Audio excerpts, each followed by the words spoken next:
نبی پاک صلی اللہ تعالی علیہ وسلم کا فرمان عظمت نشان ہے، بے شک جنت میں ایک نہر ہے جس کا نام رجب ہے، اس کا پانی دودھ سے زیادہ سفید اور شہد سے زیادہ میٹھا ہے، جو رجب میں ایک روزہ رکھے اللہ عز و جل اسے اس نہر سے سیراب فرمائے گا۔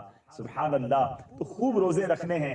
حضرت سیدنا عبداللہ ابن زبیر رضی اللہ تعالیٰ سے روایت ہے، جو ماہ رجب میں کسی مسلمان کی پریشانی دور کرے تو اللہ عز و جل اس کو جنت میں ایک ایسا محل عطا فرمائے گا جو حد نظر تک وسیع ہوگا۔ آقا فرماتے تم رجب کا اکرام یعنی احترام کرو، اللہ تعالیٰ تمہارا 1000 کرامتوں کے ساتھ اکرام فرمائے۔ کوشش کرے نا کسی ایک کی پریشانی دور کر دیں۔ اچھا، پریشان لوگوں کو ڈھونڈنے میں مشکل نہیں ہے، کون ہے جس کے ساتھ کوئی پریشانی نہیں؟ اپنے غریب ملازمین کو دیکھ لیں، غریب پڑوسیوں کو دیکھ لیں، غریب رشتہ داروں کو دیکھ لیں، کسی ایک کی پریشانی دور کر دیں رجب میں، کیا معلوم یہی پریشانی دور کرنا ہماری پریشانیاں دور کرنے کا سبب بن جائے، ہماری مشکلیں آسان ہونے کا سبب بن جائے۔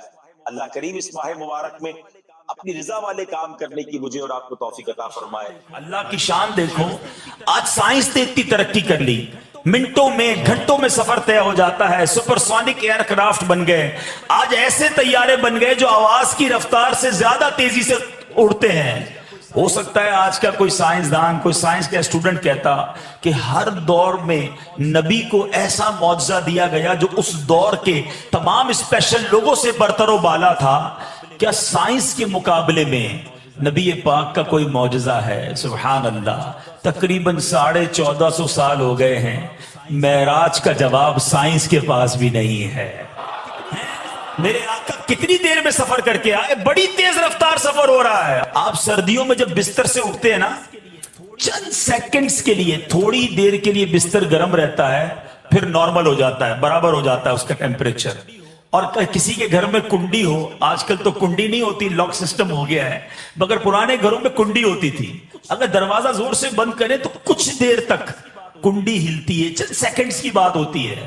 سبحان اللہ، میرے آقا بیت المقدس تشریف لے گئے مکہ پاک سے، 7 آسمانوں کی سیر کی، فرشتوں نے مبارک بادیاں پیش کی، انبیاء سے ملاقات ہوئی، سدرۃ المنتہا پہنچے، رب کا دیدار کیا، نہ جانے وہاں کتنا وقت گزارا، جنت کے طبقات دیکھے، جہنم کے طبقات ملاحظہ فرمائے۔ نبی پاک واپس اپنے گھر پہنچتے ہیں، کتنی دیر لگی؟ علماء لکھتے بستر ابھی تک گرم تھا، کنڈی ابھی تک ہل رہی تھی۔ اب عقل حیران ہے کہ اتنا طویل ٹریول، اتنا بڑا سفر، اور یہ کچھ بھی نہ بدلا تھا۔ عاشقوں سے پوچھو تو جواب ملتا ہے، بات یہ ہے کہ اگر آپ کی گھڑی میں سے سیل نکال لیا جائے تو گھڑی رک جاتی ہے نا، پھر سیل ڈال دیا جائے تو ٹک ٹک کر کے چلنا شروع کر دیتی ہے۔ بات یہ ہے کہ جان عالم ہی دنیا سے چلی گئی تھی، دنیا کی جان ہی اس وقت دنیا میں نہ تھی، ساری کائنات رکی ہوئی تھی، میرے آقا واپس آئے، دنیا نے پھر چلنا شروع کر دیا۔ درود پاک پڑھنے کے بے شمار فضائل و برکات ہیں۔ سرکار دو عالم علیہ السلام کا فرمان، صلاتکم علیہ محرزۃ لدعائکم ومرضات لربکم وزکاۃ لاعمالکم۔ اللہ کے نبی فرماتے ہیں تمہارا مجھ پر درود پاک پڑھنا تمہاری دعاؤں کی حفاظت کرنے والا اور تمہارے رب کی رضا کا باعث اور تمہارے اعمال کی پاکیزگی کا سبب ہے۔ ایک درود ہے، اب بلیسنگز اور بینیفٹس کتنے ہیں کہ فرمایا دعاؤں کی حفاظت کرنے والا ہے درود پاک، اللہ کو راضی کرنے والا ہے اور اعمال کی پاکیزگی کا سبب ہے۔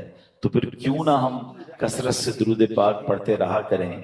برسے گی رحمت شہ ابرار بالیقین، برسے گی رحمت شہ ابرار بالیقین، مٹ جائے گا گناہوں کا کاجل درود پڑھ، عشق نبی میں جھوم کے پڑھتے رہو مدام، گرچہ کوئی کہے تجھے پاگل درود پڑھ، دنیا کی الجھنوں سے ملے گی تجھے نجات، گر چاہیے نجات مسلسل درود پڑھ۔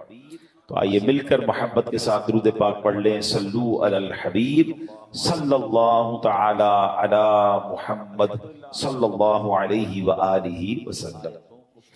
الحمدللہ ہم قرآن پاک کی کچھ آیتوں کو سنتے ہیں اور ان آیتوں سے ملنے والا میسج سمجھنے کی کوشش کرتے ہیں. آج قرآن پاک کا پارہ ہے 11 سورہ یونس، آیت نمبر 87 کی تلاوت سنیں گے اور اس کے تحت کچھ میسج آف قرآن انڈرسٹینڈ کرنے کی کوشش کریں گے. اللہ قرآن میں ارشاد فرماتا ہے وَأَوْحَيْنَا إِلَى مُوسَى وَأَخِيهِ أَن تَبَوَّآ لِقَوْمِكُمَا بِمِصْرَ بُيُوتًا وَاجْعَلُوا بُيُوتَكُمْ قِبْلَةً وَأَقِيمُوا الصَّلَاةَ وَبَشِّرِ الْمُؤْمِنِينَ. یہ ایک ایسی کمال کی آیت ہے کہ اس آیت میں ہم سب کو اپنے گھر کا انوائرمنٹ کیسا رکھنا ہے وہ گائیڈ کیا گیا ہے.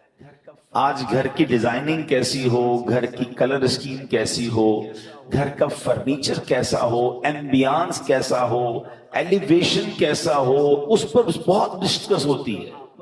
گھر کے اندر ماحول کیسا ہو، گھر والوں کا آپس میں انٹریکشن کیسا ہو، ہماری شریعت، ہمارا قرآن ہم سے کیا چاہتا ہے. Actually this is today's topic. ٹھیک ہے، اب ذرا پہلے اس کا ترجمہ سن لیجئے. اللہ قرآن مجید میں ارشاد فرماتا ہے، آسان ترجمہ قرآن کنز العرفان، اور ہم نے موسیٰ اور اس کے بھائی کو وحی بھیجی کہ مصر میں اپنی قوم کے لیے مکانات بناؤ اور اپنے گھروں کو نماز کی جگہ بناؤ اور نماز قائم رکھو اور مسلمانوں کو خوشخبری سناؤ. سبحان اللہ. تو پتہ چلا کہ یہ قرآن نے جو حضرت موسیٰ علیہ السلام کو اللہ کا قریب نے جو سمجھیے آرڈر دیا یا اس کی گائیڈ لائن دی، وہ کیا ہے انشاءاللہ اس کو ہم سمجھتے ہیں. پہلے ایک بات سمجھ لیجئے کہ اللہ کریم کی ہمارے پاس ہم پر کروڑوں نعمتیں ہیں. ایک اہم ترین نعمت ہمارا گھر بھی ہے. گھر چاہے جھوپڑی کی صورت میں ہو، محل ہو یا چھوٹا ہو، بڑا ہو، عالی شان گھر ہو، گھر آخر گھر ہی ہوتا ہے. حضرت انس بن مالک رضی اللہ تعالیٰ فرماتے ہیں نبی پاک جب بستر پر تشریف لاتے تو کتنی خوبصورت دعا ہے وہ فرماتے. یہ دعا بھی ہے اور ہم سب کے لیے میسج بھی ہے. اللہ کے نبی دعا فرماتے الحمدللہ الذی اطعمنا وسقانا وکفانا. ترجمہ کیا ہے؟ سب تعریفیں اللہ پاک کے لیے ہیں جس نے ہمیں کھلایا پلایا، ہماری ضرورت پوری فرمائی اور ہمیں ٹھکانہ عطا فرمایا. کتنے ایسے ہیں جن کے پاس بقدر کفایت اسباب نہیں، کتنے ایسے ہیں کہ جن کا کوئی گھر نہیں ہے. یہ گھر ملنا، بلے آپ کرائے کے گھر میں رہتے ہیں، کہیں بھی رہتے، چھت ہے نا، یہ بہت بڑی نعمت ہے. آج بھی کتنے لوگ ہیں جو بے گھر ہیں، فٹ پاتھ پہ سوتے ہیں. کیا ہم نے اس بات پر کبھی اللہ کا شکر ادا کیا کہ اللہ تو نے ہمیں گھر دیا ہے، ہمیں بے گھر نہیں بنایا. گھر بہت بڑی نعمت ہے. کچھ لوگ جو ٹریول کرتے ہیں، میری بات جلدی سمجھ جائیں گے، ہم دنیا بھر میں ٹریول کر لیں، آپ پنجاب جائیں، پاکستان کے کسی شہر جائیں، یا دنیا میں کہیں ٹریول کریں، جن کو اللہ نے نوازا ہے وہ 5 اسٹار ہوٹل میں رہیں، بہترین گھروں میں رہیں، مگر جو لطف اور سکون اپنے گھر آ کر ایک انسان کی فیلنگ بنتی ہے کہ میں اپنے گھر میں ہوں، بے شک وہ گھر چھوٹا سا ہو، چھوٹا سا بستر کیوں نہ ہو. وہ کہتے ہیں نا جیسی نیند اپنے بستر پر آتی ہے وہ دنیا میں آپ کو کسی بھی لگژری گھر پہ بھی یا کسی بھی نرم بستر پر نہیں آتی. ایسا ہی ہے، یہ نعمت ہے. اپنے گھر میں آ کر بندہ ایک سیکیورٹی فیل کرتا ہے. اب ذرا اس بات کو سمجھیے کہ اللہ کریم نے ہم پر احسان کتنے کیے ہیں. اس دنیا میں کتنے جانور، موذی کیڑے، سانپ، بچھو، شیر جو انسانوں کو تکلیف پہنچانے والے ہیں، اگر وہ ہمارے گھروں کی طرف، ہمارے محلوں میں آ جائے تو کتنا بڑا مشکل ہو جائے گی، گھر سے نکلنا مشکل ہو جائے گا نا. اگر کوئی تو ہے نا جس نے ان سب کو ہماری آبادیوں سے روک رکھا ہے. رائٹ لیفٹ کئی جگہوں پر یہ جانور پائے جاتے ہیں، آس پاس جنگلات ہیں شہروں کے آس پاس، مگر وہ آبادیوں کی طرف نہیں آتے. یہ اللہ کریم ہے جس نے ان آفتوں، بلاؤں، ان مشکلوں کو ہمارے گھروں سے، ہماری سوسائٹی سے روکا ہوا ہے. ہم اپنے گھروں میں سکون پاتے ہیں، مگر کیا کبھی سکون کا شکر ادا کیا ہے؟ نبی پاک کی اس دعا کا ایک جو چھوٹا سا حصہ ہے نا، اس کو بار بار پڑھتے رہا کریں. الحمدللہ الذی کفانا وآوانا. مل کر پڑھ لیں الحمدللہ الذی کفانا وآوانا، اس کا معنی کیا ہے؟ تمام تعریفیں اس اللہ کے لیے ہیں جو جس نے ہماری ضروریات پوری فرمائی اور ہمیں ٹھکانہ عطا فرمایا۔ ہم اللہ سے دعا کرتے ہیں اللہ ہمیں اپنے گھر میں اور برکت نصیب فرما، ہمارے گھر میں ہماری حفاظت فرما، ہمارے گھر والوں پر رحمت کی نظر فرما۔ اے اللہ دنیا میں ٹھکانہ دیا ہے، جنت میں بھی ٹھکانہ عطا فرما۔ شکر ادا کرو گے نا، کہتے ہیں نا لَإِن شَكَرْتُمْ لَأَزِيدَنَّكُمْ، تم میرا شکر ادا کرو گے میں تمہیں اور عطا کروں گا۔ جو بڑے بڑے گھروں میں رہ کر بھی کچھ لوگ ناشکرے ہیں اور کچھ چھوٹے سے بستر پر سو کر بھی اللہ کا شکر ادا کر رہے ہیں۔ کمال تو یہ ہے نا کہ شکر زبان پر ہو، شکوہ نہیں ہونا چاہیے۔ لیکن میرے پیارے اسلامی بھائیوں، اب جو ٹاپک ہے ایکچولی کہ گھر کے اندر کا ماحول یہ کتنا ضروری ہے، اچھا ہونا، نیک ماحول ہونا۔ نبی پاک کی حدیث ہے سلامت الرجل فی الفتنہ ان یلزم بیتہ، فرمایا فتنوں میں سلامتی کی راہ یہ ہے کہ بندہ اپنے گھر کو لازم پکڑ لے۔ ایک بار نبی پاک علیہ الصلوۃ والسلام نے فتنوں کا ذکر کیا تو حضرت عقبہ بن عامر رضی اللہ تعالیٰ عنہ نے پوچھا یا رسول اللہ صلی اللہ علیہ وسلم اس کو نجات کیسے ہوگی جب فتنوں کا دور آ جائے گا، قیامت کے قریب فتنوں کا دور ہوگا؟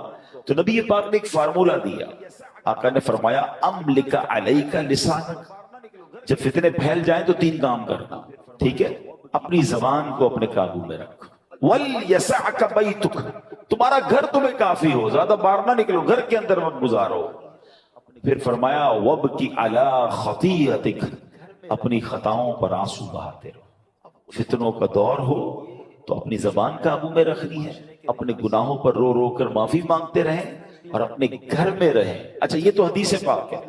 اب علماء فرماتے ہیں کہ یہ شاید ہمارے معاشرے کے لحاظ سے یہ حدیث اس طرح امپلیمنٹ نہیں ہو پاتی، کیونکہ آج کئی لوگوں کے گھروں کا ماحول ایسا ہے کہ بندہ باہر رہے تو شاید فتنوں سے بچا رہے، گھر کے اندر لڑائی ہے، جھگڑے ہیں، امن و سکون نہیں ہے، گھر میں پہنچتے ہی دروازہ بند کر کے انسان وہ گناہ کر رہا ہے کہ جو باہر نہیں کرتا، باہر پورا دن بعض اوقات کام کاج میں بیزی ہے تو ان گناہوں کا موقع نہیں مل رہا، مگر گھر کے اندر جا کر جب اپنے روم میں ہے تو اب جناب اس کو وہ کچھ کرنے کا موقع مل رہا ہے جو اللہ کو ناراض کرنے والا کام ہے۔ نبی پاک تو فرما رہے فتنوں کے دور میں گھر کو لازم پکڑ لو، مگر کیا گھر ایسا بنایا ہم نے کہ جو فتنوں سے محفوظ ہو؟ کئی گھر ایسے ہیں جہاں غیبتوں کا بازار ہے، کئی ایسے ہیں جہاں ماں باپ کے ساتھ بچوں کی بدتمیزیاں ہیں، کئی ایسے ہیں جہاں بھائی بہن ایک دوسرے کے خلاف بیٹھے ہیں۔ گھر کے اندر جاتے ہی جناب فیملی کے اندر ایک ایسا ماحول بنا ہوا ہے کہ وہاں ایک دوسرے کی غیبتیں ہو رہی ہیں۔ نہیں، گھر تو فتنوں سے بچنے کی جگہ تھی، گھر تو سکون کی جگہ تھی، گھر تو ایسا ہونا چاہیے کہ گھر میں جائے تو بندہ سوچے میں رحمت والی جگہ پر آ گیا ہوں۔ مگر کیا ہم نے اپنے گھر کے انوائرمنٹ کو ایسا بنایا کہ جس کو اللہ کریم نے قرآن میں ارشاد فرمایا؟ آپ کو پتہ ہے جب قیامت کا دن ہوگا تو کچھ خوش نصیب وہ ہوں گے جنہیں سیدھے ہاتھ میں نامہ اعمال دیا جائے گا۔ ہم اللہ سے دعا کرتے ہیں کہ ان خوش نصیبوں میں ہمیں بھی شامل فرمائے۔ مگر کچھ مجرم وہ ہوں گے جن سے رب ناراض ہوگا، اس کو اس کے الٹے ہاتھ میں پیٹھ پیچھے اس کو نامہ اعمال دیا جائے گا، اور یہ بندہ اس دن موت مانگے گا مگر اسے موت ملے گی نہیں، پھر اسے جہنم کی بھڑکتی ہوئی آگ میں ڈال دیا جائے گا۔ اس شخص کا جرم پتہ کیا ہوگا؟ قرآن کہتا ہے انہو کان فی اہلہ مسرورا، یعنی بے شک وہ اپنے گھر والوں میں خوش تھا، گھر والوں میں خوش تھا، یہ جرم تھا۔ اس کی تفسیر میں علماء نے فرمایا کہ اپنے گھر والوں کے ساتھ گھر کے اندر خواہشوں، شہوتوں، غرور و تکبر میں مبتلا رہتا تھا، گھریلو خوشیوں میں ایسا مگن تھا کہ آخرت کو بھول چکا تھا، لہٰذا نہ خود اس نے اچھے عمل کیے نہ گھر والوں کو اچھے اعمال کی ترغیب دلائی، یوں ہی گناہوں میں مصروف رہ کر موت کے گھاٹ اتر گئے۔ آج کتنے ایسے جن کے گھروں میں نمازیں ہیں، کتنے ایسے جن کے گھروں میں عبادت ہے، گھر والوں کی کیا دین کی طرف کوئی تبلیغ کی؟ کیا گھر میں نمازوں کا ماحول ہے؟ یا کیا بچوں میں قرآن و سنت کی ترکیب ہے؟ یا گھر کے اندر کسی کو پتہ ہی کچھ نہیں ہے؟ اب بھی ایسے کئی گھر ہیں جن کے گھروں میں اسلامی تہوار آتا ہے تب بھی بچوں کو، فیملی کو پتہ نہیں ہوتا، کیونکہ وہ اپنی زندگی میں مگن ہے، اور جو گھر کا سربراہ ہے اس کو بھی اس چیز کی فکر نہیں ہے. میں آپ کو ایک مسلمان گھرانے کا واقعہ بتاتا ہوں, پاکستان کا تو نہیں ہے لیکن انفارچونیٹلی جتنا تیزی سے ہمارے وطن میں ماڈرنزم اور دین سے دوری والا ماحول بنتا جا رہا ہے اور گھر کے بڑوں کو فکر بھی نہیں ہے, یہ دور نہیں دن آپ پاکستان میں بھی یہ دیکھیں. یو کے کا واقعہ, ایک بھائی ٹریول پر گیا, والد کی طبیعت خراب تھی تو واپس آیا, تو کچھ دنوں بعد واپس آیا, والد صاحب گھر میں نہیں تھے. چھوٹا بھائی تھا جو اپنی گیمز میں اور اپنے موبائل میں کمپیوٹر میں, جو آج کا ایک نوجوان کا اسٹائل ہے کہ لگا رہتا تھا. تو والد صاحب کہاں ہیں؟ تو والد صاحب کی تو ڈیتھ ہو گئی تھی. تو کہا مجھے انفارم کیوں نہیں کیا؟ کہا آپ بزنس ٹرپ پہ تھے. میں نے کہا کیا ضرورت ہے ڈسٹرب کرنے کی, فیونرل کرنا تھا, ان کا آخری رسومات ادا کرنی تھی, میں نے کر دی. تو کہا تم نے کیسے آخری رسومات ادا کی؟ جنازہ کدھر ہوا, کون سے قبرستان میں دفنایا؟ تو کہا جنازہ بھی کرنا ہوتا ہے.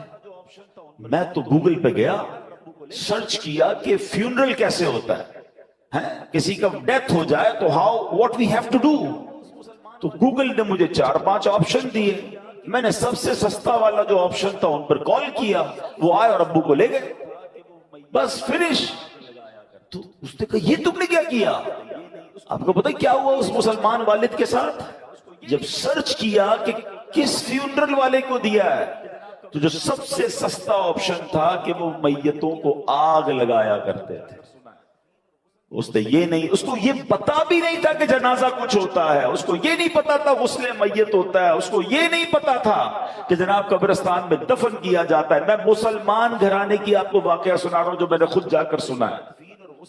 اب مجھے بتاؤ, اس بچے کا قصور تو تھا مگر کیا والد کا قصور نہیں تھا؟ اس کا مطلب والد کسی جنازے میں بیٹے کو لے کر نہیں گیا ہوگا. اس والد نے موت اور قبرستان کے بارے میں, تدفین اور غسل کے بارے میں نہیں بتایا ہوگا. ہر چیز بچوں کو دلا دی مگر نہ سکھایا تو دین نہ سکھایا. میں اور آپ دنیا سے جانے والے ہیں, ہم سب نے مرنا ہے, اور اس والد کی قسمت کتنی پیاری ہوگی کہ اس کے مرنے کے بعد اس کی اولاد اس کے لیے دعائیں مغفرت کرے, اس کے لیے ایصال ثواب کرے. مگر یہ سکھائیں گے تو کریں گے نا. ہمارے بچے تو زندگی میں ہمارے سامنے نماز نہیں پڑھ رہے, ہمیں ٹینشن نہیں ہے. میں سچ بتاؤں آپ کو, زندگی میں کچھ کر سکیں یا نہ کر سکیں, اپنے بچوں کو کسی طرح 5 وقت کا نمازی بنا جائیے. پہلے تو خود بننا پڑے گا نا اس کے لیے. والد وہ بچہ دیکھتے ہیں ابو رمضان میں نمازیں پڑھتے ہیں, اس کے بعد تو میرے والد بھی جمعے کی پڑھ لے تو بڑی بات ہے. تو بچے کو بھی آپ ایکچولی ہم اپنے بچوں کو پریکٹیکلی پریکٹس کرا رہے ہیں کہ بیٹا نماز تو جمعے کی پڑھنی ہوتی ہے, باقی ضروری نہیں ہے. تو آپ سوچیں ہم خود تو دین سے دور کر رہے ہیں, ہم نے گھر میں کون سا ماحول بنایا ہے. ورنہ یقین کریں خوش نصیب ہے وہ والد, اگر اس کی اولاد نمازی بن جائے نا, تو آپ کہیں نہ کہیں کہ بیٹا مرنے کے بعد دعا کرنا, وہ دن میں 5 بار باوضو ہو کر قبلہ رو بیٹھ کر اتحیات کے عالم میں کئی بار کیا کہے گا, ربنا اغفر لی ولوالدی وللمؤمنین یوم یقوم الحساب. اور کیا چاہیے اس والد کو قبر میں کہ فجر ہو تو اس کا بیٹا, اس کی بیٹی, اس کے بچے دعا کر رہے ہیں, اے اللہ میرے ماں باپ کو بخش دے. ظہر میں دعا کر رہے ہیں, عصر میں دعا کر رہے ہیں, مگر گھر میں نمازوں کا ماحول ہی نہیں ہے. عید کی نماز پڑھ لی تو پڑھ لی, اب تو جمعے کی نماز بھی لوگوں کی سنا ہے قضا ہونے لگ گئی. Nobody have tension, اپنے لیے بھی ٹینشن نہیں ہے, بچوں کے لیے بھی نہیں ہے. قرآن کی یہ آیت پکار کر کہہ رہی ہے کہ گھر بناؤ اور اس گھر میں نمازوں کا اہتمام کرو. خدا را اپنے گھر کے ماحول پر توجہ دیجیے. یہ سرمایہ ہے, یہ اولاد, یہ فیملی, یہ گھر, یہ ہمارا پھل ہے.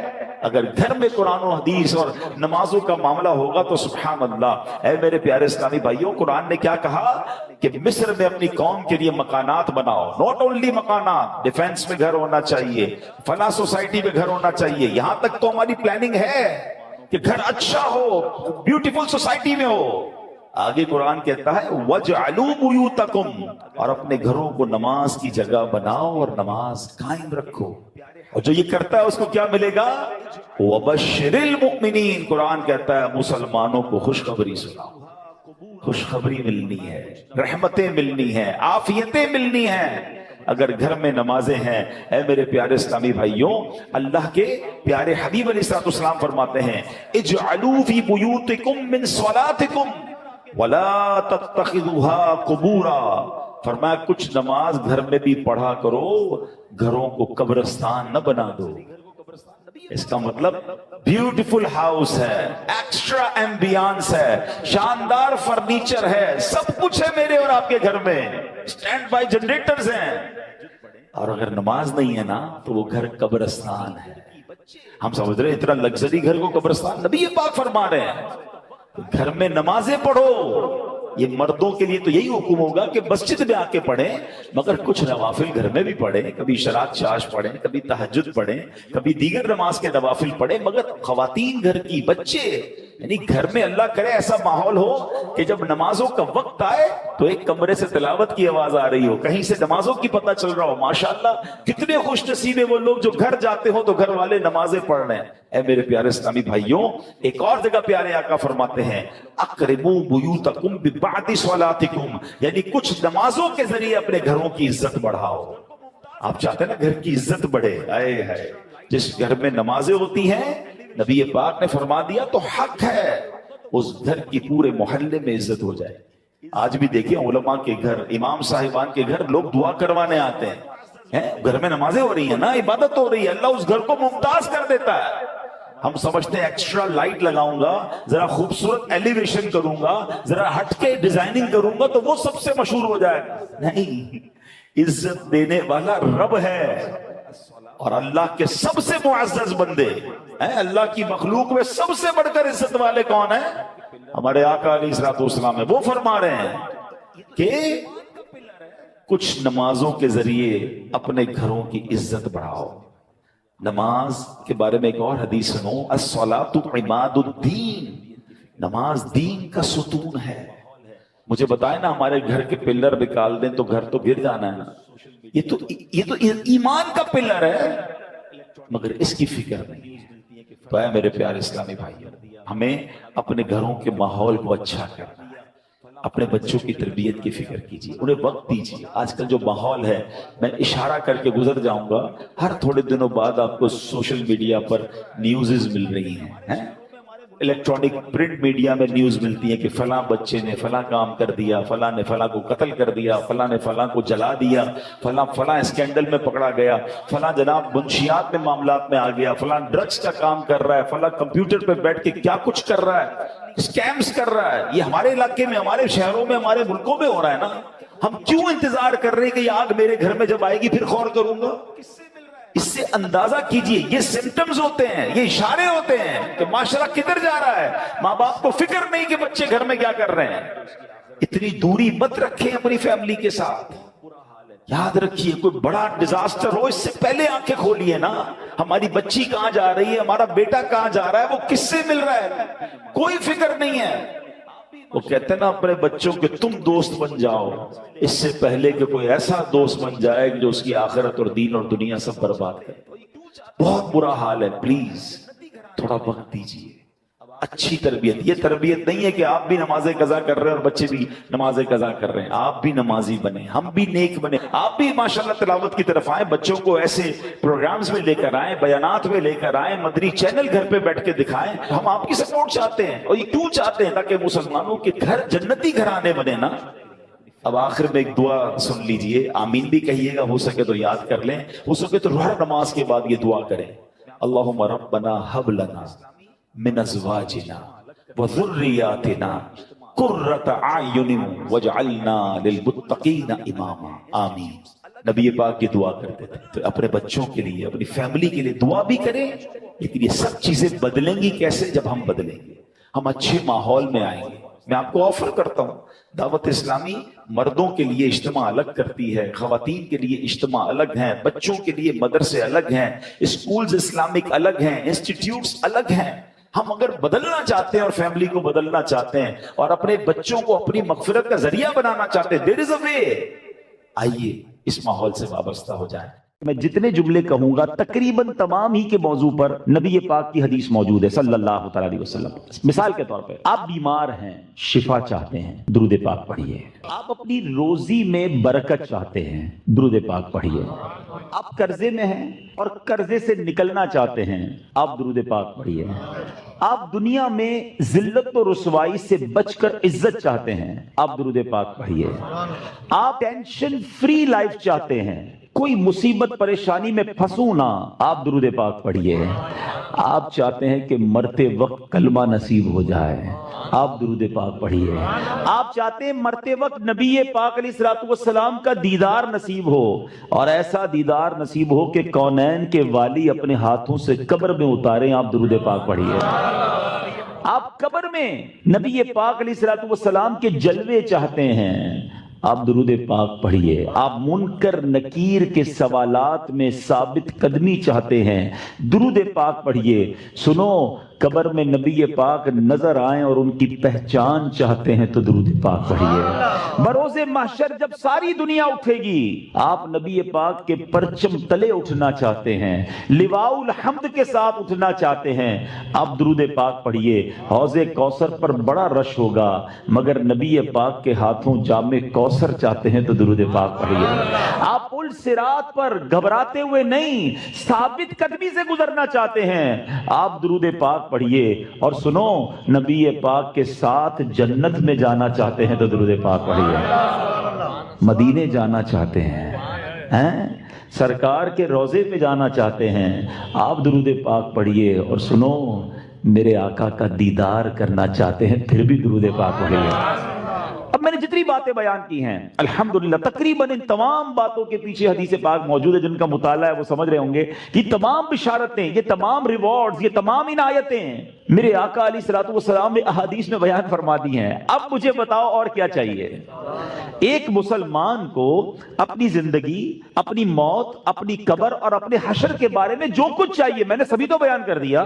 آپ عزت والی زندگی چاہتے ہیں، آپ روزی روزگار میں برکت چاہتے ہیں، ٹینشن فری لائف چاہتے ہیں، ذلیل و رسوا نہ ہو یہ چاہتے ہیں، پریشر میں نہ رہیں یہ چاہتے ہیں، کلمے والی موت ملے، نبی پاک کے دیدار والی موت ملے، قبر میں آقا کے جلوے ہوں، محشر میرے آقا کے ساتھ ہو، اور چاہیے کیا؟ اللہ اکبر. یہ ہے وظیفہ درود پاک. ہم اس کو پہچان ہی نہیں سکے، یہ اس درود پاک کی برکتوں کو جان ہی نہیں سکے. یہ چابی ہے سکسیس کی. اٹ از دا کی آف سکسیس. ایوری پرابلم کا سولوشن درود پاک میں ہے. ایسے نہیں لکھا شاعر نے کہ دکھوں نے تم کو جو گھیرا ہو تو درود پڑھو، دکھوں نے تم کو جو گھیرا ہو تو درود پڑھو، جو حاضری کی تمنا ہو تو درود پڑھو. اللہ کرے کہ بس اس کو ریئلائز کر جائیں اور اب اپنی زندگی میں درود پاک کو بالکل شامل، ایسا شامل کر لیں. اچھا، میں نے جتنی ساری باتیں بتائی نا، ان ساری باتوں کے لیے الگ الگ حدیث تو موجود ہے. میں آپ کو الگ ایک اور خوبصورت حدیث سناتا ہوں جو اس بات کو مزید ایلابوریٹ کر دے گی. نبی پاک علیہ الصلوۃ والسلام کی بارگاہ میں ایک صحابی آئے، کہتے حضور صلی اللہ تعالی علیہ وسلم، میں اپنی ضروریات زندگی، کھانا پینا سونا، اپنے معمولات کے بعد اپنی لائف کا 25%، ایک چوتھائی وقت آپ پر درود پڑھنے میں صرف کروں گا. نبی پاک علیہ الصلوۃ والسلام نے فرمایا بہت اچھی بات، حدیث کا خلاصہ ہے، تھوڑا بڑھا لو تو اور اچھا ہے. کہتے حضور 50% اپنے وقت کو درود پاک میں صرف کروں گا. فرمایا بہت اچھی بات، لیکن اور بڑھا لو تو اچھا ہے. کہتے حضور اب 75% درود پاک میں ٹائم گزاروں گا. فرمایا اور بڑھا لو تو اچھا ہے. کہتے بس اب اپنے ضروریات کے بعد حضور سارا دن آپ پر درود پڑھتا رہوں گا. فرمایا اگر ایسا کرو گے تو تمہاری ساری مشکلوں کے لیے کافی ہوگا، تمہاری تمام ضروریات کے لیے کافی ہوگا. اٹ مینز یہ سولوشن ہے. ہم پریشان بھی ہوتے ہیں پھر بھی درود نہیں پڑھتے، ہم قرضے میں ہوتے ہیں درود نہیں پڑھتے، ہمارے کاروبار کی پرابلم آ جاتی ہے ہم درود نہیں پڑھتے، ہم بیمار ہو جاتے ہیں ہم درود نہیں پڑھتے، حالانکہ سب کا علاج ہے. سبحان اللہ. تو اب آج اس خوبصورت اجتماع میں آئے ہیں، یہ پہلے ریئلائزیشن لے کر جائیں کہ میں نے اب اپنی زندگی میں درود پاک کو بالکل ایسا شامل کر لینا ہے جیسے زندگی میں بہت ساری ضروری زندگی کی چیزیں شامل کی ہیں. پہلے تو محبت کے ساتھ درود پاک پڑھ لیں. صلو علی الحبیب صلی اللہ تعالی علی محمد صلی اللہ علیہ وسلم. اب میں ایک اور جہت کی طرف بات کرنا چاہتا ہوں. فضیلت تو سن لی، مزہ بھی بہت آیا، سبحان اللہ بھی بڑی زور سے نکلا. درود پاک کل سے شامل ہوگا یا نہیں اس کی گارنٹی نہیں ہے. اچھا، ہم نے پہلے بھی کئی بار فضیلتیں سنی ہیں. دعوت اسلامی والے تو جب بیان کرتے ہیں پہلے درود پاک کی فضیلت بیان کرتے ہیں، اور جب سنتے ہیں ماشاءاللہ مزہ بھی بہت آتا ہے، لیکن ایک دو دن بعد پھر وہی پورا دن گزر جاتا ہے، درود پاک شامل نہیں ہوتا. میں نے بہت غور کیا، سچی بتا رہا ہوں، میں اپنے لیے غور کیا کہ یار بیان تو بڑے کرتا ہے، تیری زندگی میں کتنے درود ہیں،